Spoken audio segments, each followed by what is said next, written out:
नमस्कार शेतकरी मित्रांनो, आजच्या व्हिडिओमध्ये आपण सौर पंप योजनेबाबत 22 जून 2026 पर्यंतच्या सर्वात ताज्या आणि महत्त्वाच्या ज्या अपडेट्स आहेत, माहिती आहे याबद्दल जाणून घेणार आहोत। महाराष्ट्रातील हजारो शेतकरी सध्या सौर पंपाच्या प्रतीक्षेत आहेत। अनेक शेतकऱ्यांनी अर्ज केलेले आहेत, तर अनेक शेतकरी नवीन अर्ज करण्याच्या तयारीत आहेत। म्हणूनच आजची जी माहिती आहे प्रत्येक शेतकऱ्यासाठी अत्यंत महत्त्वाची ठरणार आहे। ओके, तर शेतकरी मंडळींनो, राज्यात आता मागेल त्याला सौर कृषी पंप योजना अंतर्गत अर्ज प्रक्रिया आता सुरूच आहे अजून पण। ओके, या योजनेद्वारे वीज जोडणीची प्रतीक्षा करणाऱ्या शेतकऱ्यांना सौर पंप उपलब्ध करून दिले जात आहे। यामध्ये 3 HP, 5 HP आणि 7.5 HP क्षमतेचे सौर पंप अनुदानावर दिले जात आहे। ओके, आता जे 3 HP, 5 HP, 7.5 HP चे जे क्षमतेचे सौर पंप आहे ते आता तुमच्याकडे शेतीचं क्षेत्रफळ किती आहे, किती जास्त शेती आहे त्यावर तुम्हाला मिळणार आहे। ओके, यामुळे शेतकऱ्यांना दिवसा मोफत सिंचनासाठी वीज उपलब्ध होण्याससुद्धा मदत मिळणार आहे निश्चितच। ओके, आता अजून एक अपडेट म्हणजे की मुख्यमंत्री सौर कृषी वाहिनी योजना 2.0 अंतर्गत राज्यभर मोठ्या प्रमाणावर सौर ऊर्जा प्रकल्प उभारण्याचे काम सध्या सुरू आहे। ओके, 2026 मध्ये सुमारे 16,000 मेगावॉट सौर क्षमता उभारण्याचे उद्दिष्ट असल्याची माहिती अर्थसंकल्पात देण्यात आलेली आहे। ओके, सरकारने आगामी काळात मोठ्या प्रमाणावर सौर ऊर्जा निर्मिती वाढवण्याचे लक्ष्य ठेवलेले आहे। यामुळे भविष्यात शेतीसाठी वीज उपलब्धतेची समस्या कमी होण्याची जास्त अपेक्षा आहे। ओके, तसेच ज्या शेतकऱ्यांनी आधीच सौर पंपासाठी अर्ज केला आहे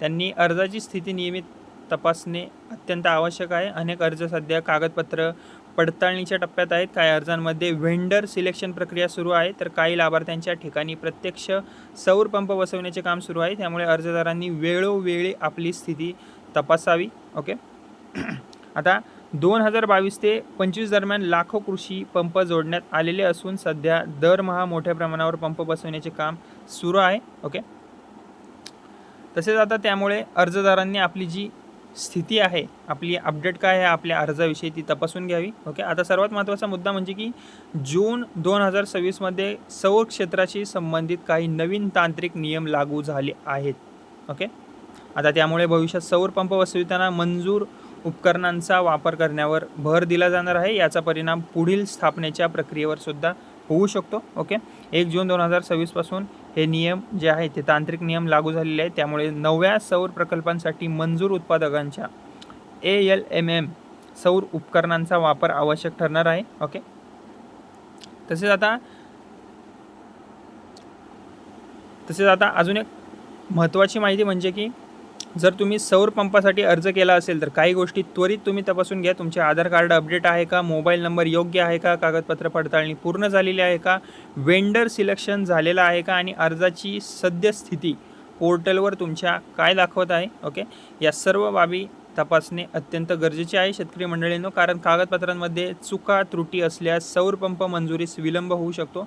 सध्या तरी राज्यभर नवीन लाभार्थी यादी किंवा नवीन मोठा शासन निर्णय जाहीर झालेला नाही आहे, मात्र अर्ज प्रक्रिया पडताळणी आणि सौर पंप बसवण्याचे काम विविध टप्प्यांमध्ये सुरू आहे। त्यामुळे शेतकरी मित्रांनी अधिकृत अपडेटवर लक्ष ठेवणे अत्यंत आवश्यक आहे।